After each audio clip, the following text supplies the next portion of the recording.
كدواد مدة صدّن سنة أو هساي فنان كعانكا فرحان موسى عيق فرحان حديق أيامات وحوص الرسمي وشاعية إن هددوا كفريستي مسرح ساحة فنك الصوماليات استقوا كهالي صوابها وقعان صدي إنو كبحو مدش فنك يسوغان الصوماليات حويا فنكو وحنا نقول يبغى أبونا ما أنجعلها بس وحنا قانو قاري فنك إن ربح قانو قاري ومدى الصوماليات مركي عن مجا كويا شيء عن برشة عن مارتي عن كويا شيء مجا إن وعشوا مجعي وحقوق أبال جدوي يعني مركب مكرفون إننا هيستوى ونهاس يعني لا وحكى قرح بدن البرشة دي وحترى أو تاكا وناسم إن قبل كرو أيام مارتي كفكرة فرحان موسى عيق فرحان حديق أيا وحا وسيدو كله كورمay صوابيه ugu horeeyay ee ku dhaliyay fanka inuu ku soo biiro markii uu tumay heestiisii ugu horeysay fanka galitaankeega waxa uu sababay waxa hidde raacbuha marka hooyaday ilaahay daayay hooyaday waxa la xasna Umar Cigaal Hoobali marka hobal buu ku magac dheeraa awgi marka halka baan ka watay marka wax jirkay ku jira buu ahaa sidoo kale farxaan xidig ayaa waxa uu ka waramay xilligii uu soo bilaabay fanka iyo walibana halkii uu ka bilaabay marka heesaha dadkii matalan muddo dheer baan ku soo jiray fanka saddex Djibouti ka bilaabay fanka ila socday Yurub iyo Australia Mareykan iyo Canada meel walba la soo maray marka imika haasay gacmaha ka taago waxa ay xagga Ilaahay baan noqonaya iyo bulshadayda 1986 buu ahaa marka 86 87 meelaha marka xilligii uu fanku dilaacay fanka ummadda Soomaaliyeed aad iyo aad loo xiiseynayay buu ahaa markii dhagax Turkiya ma soo gaarin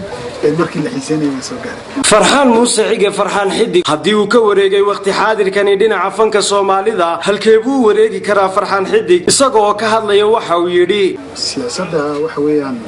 siyaasaddu been la sheego iyo dad hadal kale laga yiraahdo ma ayna siyaasaddu waxa weeyaan waa ummadda bulshadaada oo wax u qabatay siyaasaddu oo ah maaragtay inaad noqotid hogaamiye ummadda maaragtay wax u taraya oo daliishooda iyo dibtooda la qaybsanay marka waxaan go'aan ku gaaray halkan jundigii aan gelin jiray fanka inaan gasho bulshada wax qabadkeega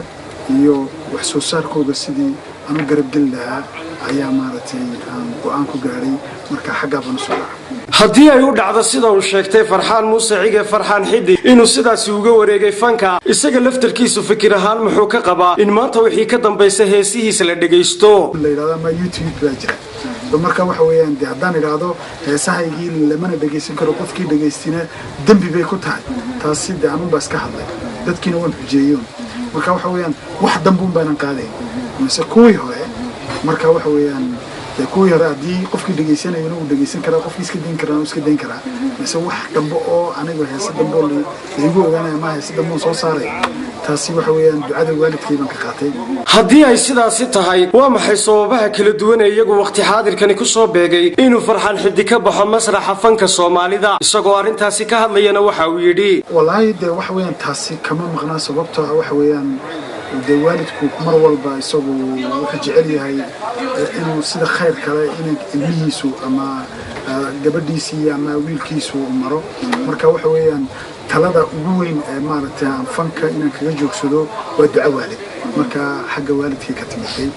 waanan u aqbalay farxaan muuse ciige farxaan xidig oo maanta si kama dambeyn ah u sheegay inuu haddi kadib ka fadhiistay masraxa madasha fanka Soomaaliyeed ayaa waxa uu jihaystay muddooyinkii ugu dambeeyay inuu ka shaqeeyo hawlo la xiriira dhinaca arrimaha bulshada oo ay ka mid tahay taageerada la siinayo xaafado ka tirsan magaalada Boorama oo loogu magac daray fanaaniin hore oo Soomaaliyeed sidoo kale waxa uu gacan weyn ka geystay soo caawinta iyo taageerada loo fidinayo dadka dhimirka qaba ee iyagu ku jira cusbitaalka guud ee magaalada Boorama waa Ibraahim Cabdullaahi Ibraahim شرفي شبكة عالمية هي أوضل 24 نيوز مقالة بورما جعلان بقاضلو